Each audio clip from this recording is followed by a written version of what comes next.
Alright, what's up, Titans? This is Mr. Wills, and we're going to be covering section 5.4, complex numbers, tonight.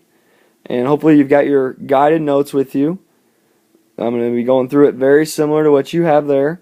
You'll notice on the left side is a Your Notes section. I'll put in some stuff there, but you are more than welcome to always write some different things in there and help yourself out as well.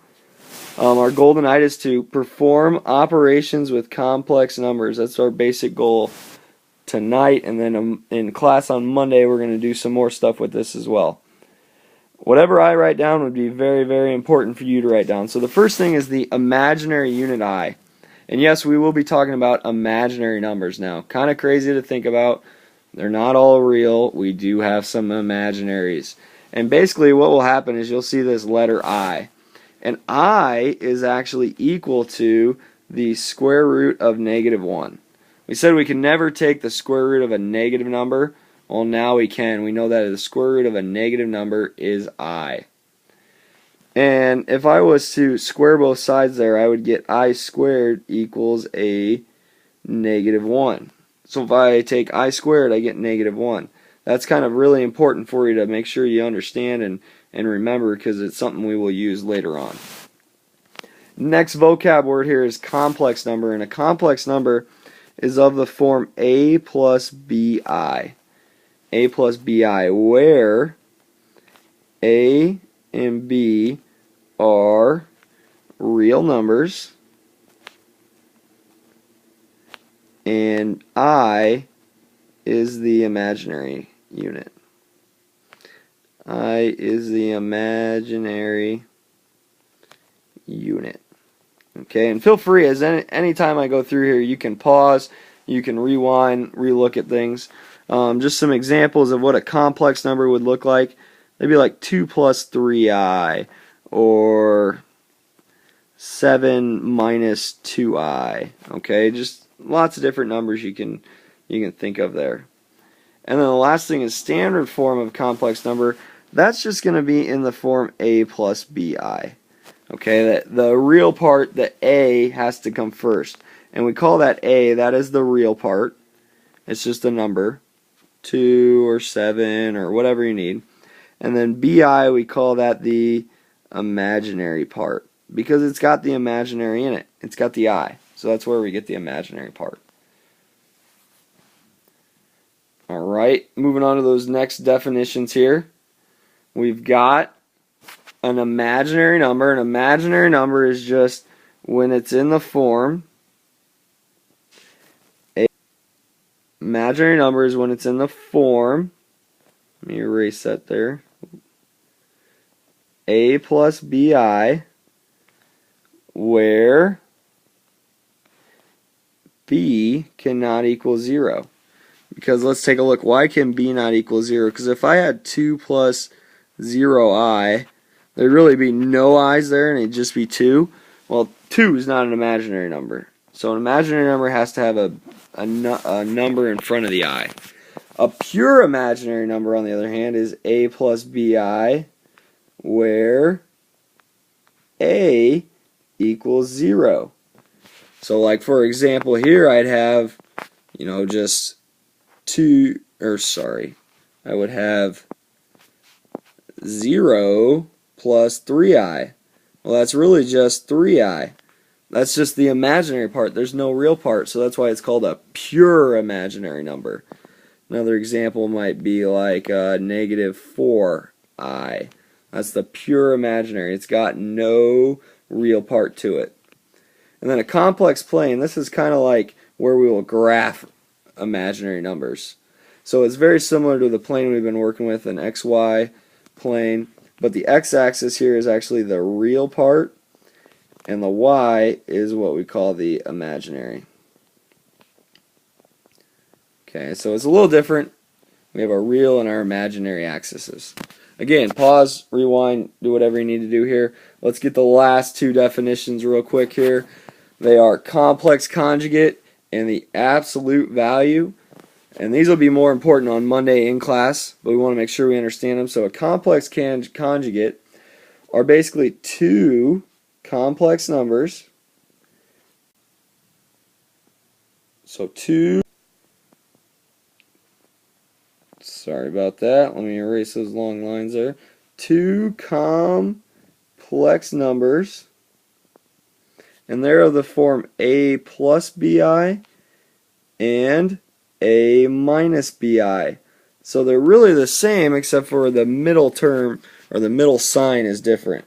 So some examples might be like 2 plus 4i and 2 minus 4i. Those would be complex conjugates.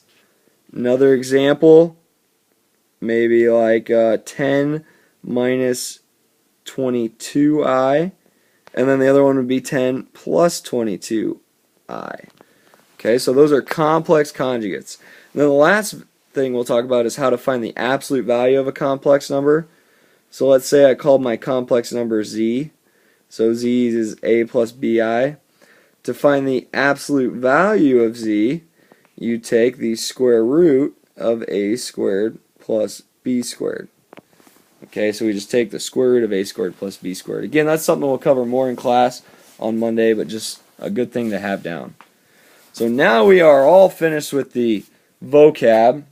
Let's get to some examples and some other things with these complex numbers. Kind of the first thing here is the square root of a negative number. And we said if r is a positive real number, then the square root of negative r equals I times the square root of r. Example here is the square root of negative 5. So I could break up the square root of negative 5 into the square root of negative 1 and the square root of 5 using my product property. Well, I know that the square root of negative 1 is I, and the square root of 5 is just square root of 5. So my answer there would be I square roots of 5.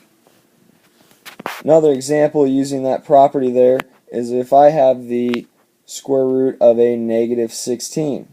Well, I can break that up into the square root of negative 1 and the square root of 16. What's the square root of negative 1? That's I. What's the square root of 16? Oop, that's not a square root anymore. That is plus or minus 4. And I usually put the number before the I, so this would actually be plus or minus 4i. So we just broke that up, and the I is there. Another example, what if I had the square root of a negative 20? Well, I know I can break the square root of negative 20 up into the square root of negative 1, square root of 4, and square root of 5. What are these? Square root of negative 1 is I, square root of 4 is plus or minus 2, square root of 5 is just square root of 5. So my final answer here would be plus or minus 2i square roots of 5. Just a couple different ways we can use the square root of a negative number property. Also, we can work backwards, and if I had like I times the square root of 5 squared, I'm going to take that square root of both of these and get I squared times 5.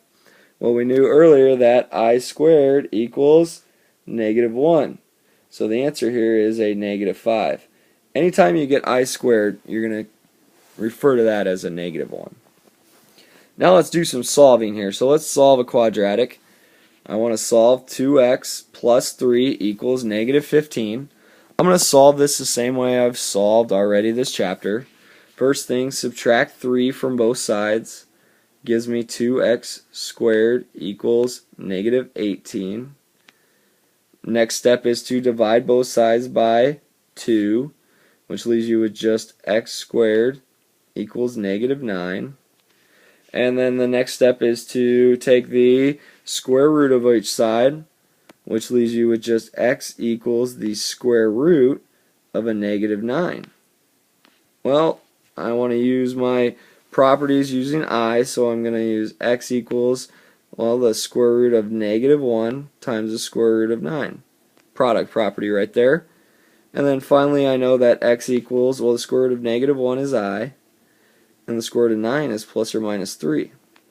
So my final answer here would be positive 3i and negative 3i, or plus or minus 3i.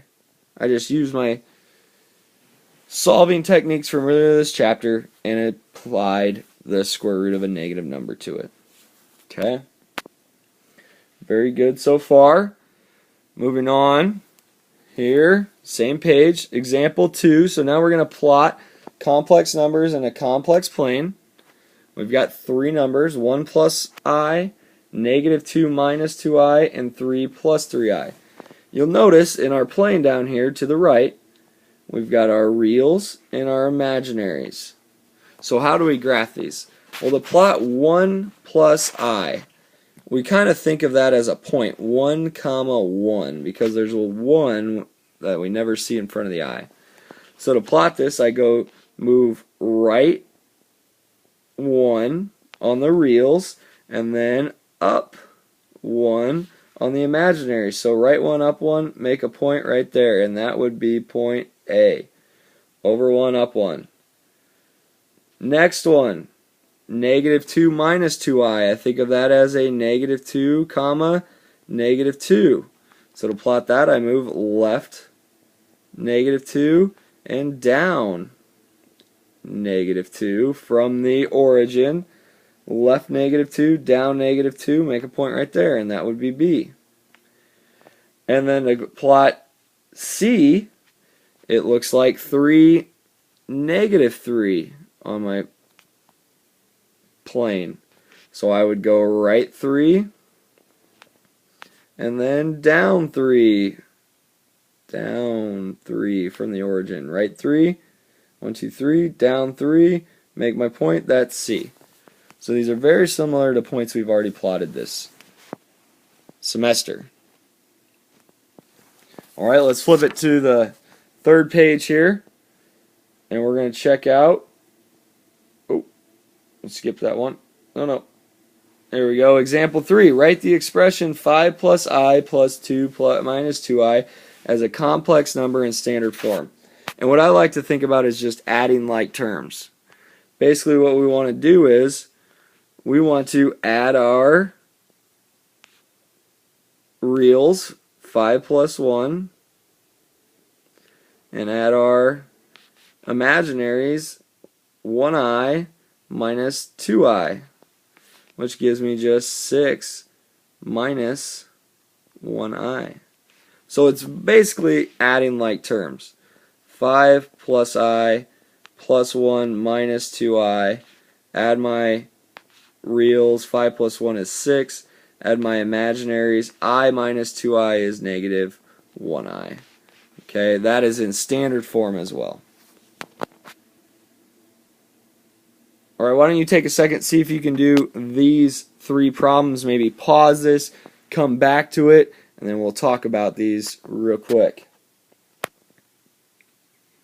Okay, number 1, you should solve here, get 5x squared equals a -10, and then x squared equals -2, and then take the square root of both sides, and you should get x equals plus or minus I times the square root of 2 as your final answer.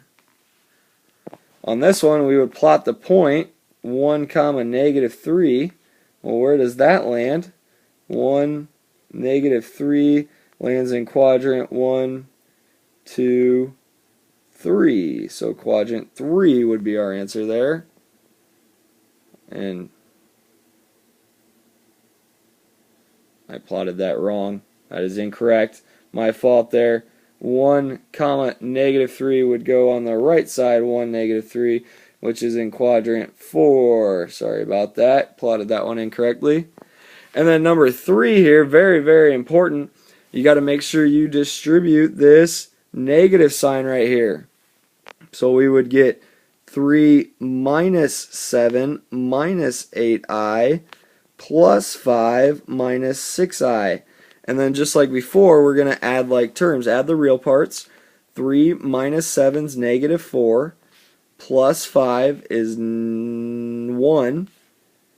And then add the imaginaries. -8i minus 6i is -14i. So we come up with 1 minus 14i as our final answer. Alright, here we go. Moving on to the last part here. Last new part. We're just going to do part A here. And that is multiplying 2 complex numbers. To multiply 2 complex numbers, we are basically going to FOIL. FOIL, add like terms. So let's go ahead and do this. 1 minus 4i times 3 plus 5i. 1 times 3 is 3. 1 times 5i, the outsides, is plus 5i. Then we go insides. Negative 4i times 3 is negative 12i. Then we go last. Negative 4i times 5i is negative 20i squared. But remember, I squared is equal to negative 1. So since I squared is negative 1, we're going to go ahead and replace that in our problem. So I have 3. Let's add like terms. 5i and negative 12i is negative 7i. But then I'm going to write minus 20 times negative 1 because I squared is negative 1. And then I can simplify this into 3 minus 7i, and instead of minus 20 times negative 1, it's plus 20, which ends up being 23 minus 7i if I add those like terms right there. And that is my final answer. Multiplying complex numbers is foiling. Okay? Alright. We will pick up with this in class on Monday. We'll skip that last example. We'll do the dividing complex numbers, but make sure you bring these notes to class on Monday, and we will discuss dividing and finding absolute value, and then do a little activity. Thanks for listening, and hopefully you took some good notes. See you Monday.